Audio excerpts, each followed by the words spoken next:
मैं हूं संजय बैनर्जी। कृपा शंकर जी, स्वागत आपका इस बड़े मुकाबले में। धन्यवाद संजय। बिल्कुल ये बहुत ही बड़ा मुकाबला है। हालांकि पहला मुकाबला कनाडा की पहलवान को विनेश ने चितपट के आधार पर जीता था और ये दूसरा मुकाबला है। उनके बाद एक और खिलाड़ी रह जाएगी श्रीलंका की, और इन तीनों पहलवानों को अगर हरा लेती है विनेश तो गोल्ड मेडल पक्का हो जाएगा। राउंड रॉबिन का ये मुकाबला है, हर पहलवान को हर पहलवान के साथ भिड़ना है। बिल्कुल नॉर्डिक सिस्टम के बेसिस पर ये मुकाबले खेले जा रहे हैं। फोगाट जिस वेट कैटेगरी में है, शुरुआती लम्हा 6 मिनट कुल मिलाकर इस मुकाबले में रहना होगा। पैरों पर जाने की कोशिश, लेकिन बहुत ही खूबसूरती के साथ अपनी पोजीशन को पलटा। 2 पॉइंट्स लेकर के आ गई फोगाट टेक डाउन के, और अब यहां पर कट रेंज लगाने का प्रयास कर रही हैं। बढ़िया भारंदाज, पूरी तरह से हाथों को टाइट किया। क्या घुमा पाएंगी? पूरी ताकत लगा रही है विनेश, लेकिन बढ़िया डिफेंस यहां पर अदेकुरोए का। बिल्कुल बहुत अच्छा डिफेंस किया है, लेकिन सबसे अच्छी बात विनेश की ये है, जो पहला मुकाबला कनाडा की रेसलर से जीता है उसमें क्लासिफिकेशन पॉइंट उनको मिल गए हैं 5, क्योंकि चित करने के 5 क्लासिफिकेशन पॉइंट मिलते हैं। और ये जो राउंड रॉबिन के जो मुकाबले हैं, हर सब पहलवान को आपस में एक दूसरे से भिड़ना है, इसमें क्लासिफिकेशन के पॉइंट के आधार पर ही रैंकिंग निर्धारित होगी। तो निश्चित रूप से विनेश चाहेगी कि ये मुकाबला भी चटपट के आधार पर या तकनीकी श्रेष्ठता के आधार पर जीते, ज्यादा से ज्यादा अंक अर्जित करके विपक्षी पहलवान को हराए। बिल्कुल अदेकुरोए लगातार दबाव में दिखाई दे रही हैं, अच्छी पकड़ बनाने की कोशिश, लेकिन अदेकुरोए का जो डिफेंस है वो भी अच्छा। एक पैर उनका विनेश ये बिल्कुल जबरदस्त पकड़ बनाने की कोशिश करता हुआ, और इस दिशा में अगर वो ज्यादा देर रहेंगी, बिल्कुल कहा गया वापस कि आप इस मुकाबले को फिर एकदम मैच के बीचों बीच आकर के शुरू कीजिए। 4-0 से विनेश फोगाट आगे है। 2 कॉमनवेल्थ गेम्स में इससे पहले वो गोल्ड जीत चुकी हैं, 2014, 2018, क्या 2022 भी उनके लिए गोल्ड लेकर के आएगा। डिफेंस देखिए विनेश का, कितना स्ट्रेच कर रही हैं पीछे। यहां पर उन्होंने खेमे बांधे हुए हैं, बहुत तगड़े खेमे बांधे हैं, और पूरी तरह से अपने आप को स्ट्रेच करके उनकी पहुंच से अपने आप को अलग कर दिया। बेहतरीन प्रदर्शन विनेश फोगाट का। बिल्कुल संजय, अंकुश लगा दिया है, ब्लॉक कर दिया है, कुश्ती को रोक दिया है। जैसा विनेश चाह रही है वैसा ही नाइजीरिया की पहलवान खेल रही है। यानी कि अगर विनेश के अनुसार नाइजीरिया की पहलवान खेलती रही तो विनेश निश्चित रूप से और भी अंक बटोरने में यहाँ कामयाब रहेगी, और ज्यादा अंक बटोर कर अगर विनेश हराती है तो इसी कुश्ती में उनका स्वर्ण पदक पक्का हो जाएगा। बिल्कुल क्लासिफिकेशन जो पॉइंट्स हैं वो बेहद अहम होंगे नॉर्डिक सिस्टम के मुकाबलों में, और ये अचानक नीचे गई पैरों की तलाश में। यहां पर अदेकुरोए जो कि नाइजीरिया की पहलवान है, लेकिन एक बार फिर रेफरी का इशारा कि आप लगातार एक सिचुएशन में बने नहीं रह सकते, हरकत होनी चाहिए।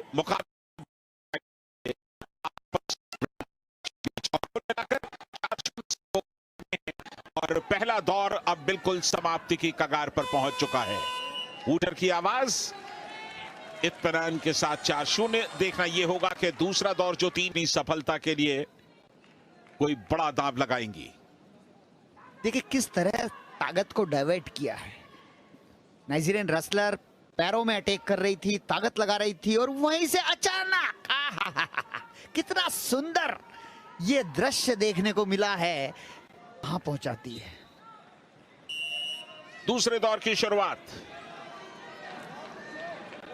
गर्दन के पास हाथ लगा करके थोड़ा सा झटका मारने की कोशिश ताकि पकड़ बन सके, और वही कोशिश एक बार फिर अदेकुरोए ने की।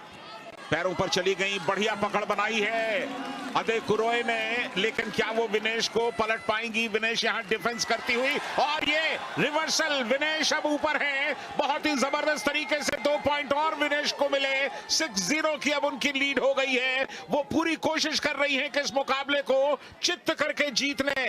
दोनों कंधे अगर मैट पर लग गए तो ये मुकाबला उसी लम्हे में समाप्त हो जाएगा, और क्लासिफिकेशन पॉइंट्स एक बार फिर पूरे मिल जाएंगे विनेश फोगाट को। और संजय, मैं तो समझता हूं इस मुकाबले को समाप्त करते ही विनेश का गोल्ड मेडल भी पक्का हो जाएगा। एक औपचारिकता रहेगी श्रीलंका के पहलवान के साथ खेलने की, और वो भी खेलने के बाद विनेश जीतेगी निश्चित रूप से। लेकिन यहाँ पर पूरा दम खम लगाती हुई अपनी जान को बचाने के फिराक में है नाइजीरियन रेसलर, लेकिन विनेश ने बिल्कुल जैसे शेर हिरन को पकड़ लेता है अपने मुंह के जबड़े से, वो हिलने नहीं देता है। वही नजारा यहां देखने को मिल रहा है। तेज सांसें चल रही हैं यहां पर अदेकु रॉय की, लेकिन वो भी पूरी तरह से दम को बांधे हुए हैं और विनेश की पूरी कोशिश है कि उनके शोल्डर्स को टिका दें। अगर एक झटका लग गया, एक पल के लिए अदेकु रॉय अगर हार मान गई तो तुरंत दोनों कंधे मैट पर लग जाएंगे। 6-0 से आगे हैं, चित्त करके इस मुकाबले को जीत जाएंगी। और संजय देखिए, विनेश को जल्दबाजी नहीं कर रही है। विनेश को पता है कि इस डेंजर पोजीशन में, इस पीठ की पोजीशन में, जहां पर पीठ की तरफ डेंजर है, इस पोजीशन में चाहे पूरा समय भी समाप्त हो जाए, रेफरी मैच चेयरमैन नियमों के अनुसार से छुड़ा नहीं सकते। बिल्कुल विनेश फोगाट इंतजार कर रही हैं, उनकी तुरंत ढीले पड़ने का कोई खास प्रयास नहीं। अब देखना यह होगा कि क्या अदेकु रॉय आखिरी लम्हों तक अपनी इस पकड़ को मजबूत बना रख सकेंगी। लगातार अपना दबाव बढ़ा रही है विनेश, लेकिन इस दांव में कम से कम 1.25 मिनट निकाल दिए इन दोनों ने। बिल्कुल, वो भी चित नहीं करना चाहती है और वो भी चित होना नहीं चाहती है।